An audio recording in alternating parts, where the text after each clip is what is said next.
الحمد للہ رب العالمین الصلاۃ والسلام علی خاتم النبیین وعلی آلہ وصحبہ اجمعین اما بعد فاعوذ باللہ من الشیطان الرجیم بسم اللہ الرحمن الرحیم قال اللہ تعالی فی سورۃ ابراہیم ربنا أسكنت من ذريتي بواد غير ذي زرع عند بيتك المحرم ربنا ليقيموا الصلاة فاجعل أفئدة من الناس تهوي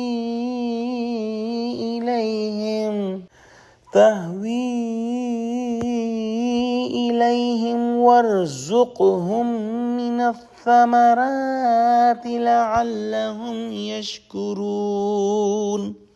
ترجمہ: اے پروردگار، میں نے اپنی اولاد کو میدان مکہ میں جہاں کھیتی نہیں تیرے عزت و ادب والے گھر کے پاس لابسائی ہے۔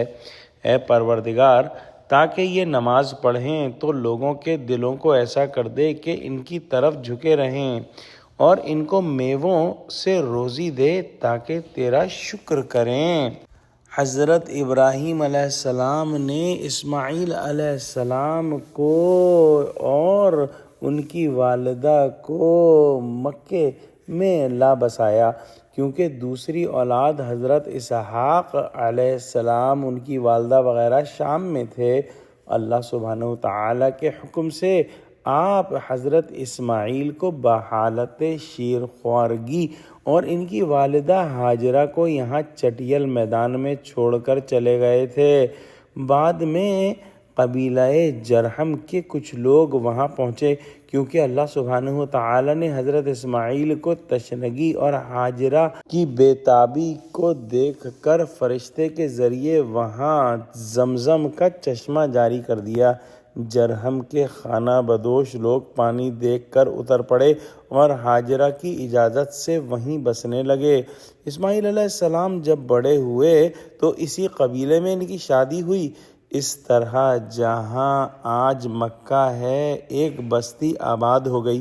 حضرت ابراہیم علیہ السلام گاہے بگاہے ملک شام سے تشریف لایا کرتے تھے اور اس شہر اور شہر کے باشندوں کے لیے دعا فرماتے کہ خداوند، میں نے اپنی ایک اولاد کو اس بنجر اور چٹیل آبادی میں تیرے حکم سے تیرے معظم و محترم گھر کے پاس لا کر بسایا ہے، تاکہ یہ اور اس کی نسل تیرا اور تیرے گھر کا حق ادا کریں، تو اپنے فضل سے کچھ لوگوں کے دل ادھر متوجہ کر دے کہ وہ یہاں آئیں، جس سے تیری عبادت ہو اور شہر کی رونق بڑھے۔ نیز ان کی روزی اور دل جمعی کے لیے غیب سے ایسا سامان فرما دے کہ غلہ اور پانی جو ضروریات زندگی ہیں ان سے گزر کر عمدہ میوے اور پھلوں کی یہاں افراط ہو جائے، تاکہ یہ لوگ اطمینان قلب کے ساتھ تیری عبادت اور شکر گزاری میں لگے رہیں۔ اللہ سبحانہ وتعالی نے یہ سب دعائیں قبول فرمائیں۔ آج تک ہر سال ہزاروں لاکھوں آدمی مشرق و مغرب سے کھنچ کر وہاں جاتے ہیں۔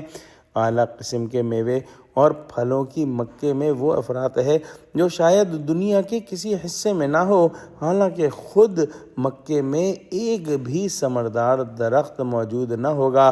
بعض سلف سے منقول ہے کہ ابراہیم علیہ السلام نے دعا میں افئدۃ من الناس کچھ آدمیوں کے دل کہا تھا، ورنہ سارا جہاں ٹوٹ پڑتا۔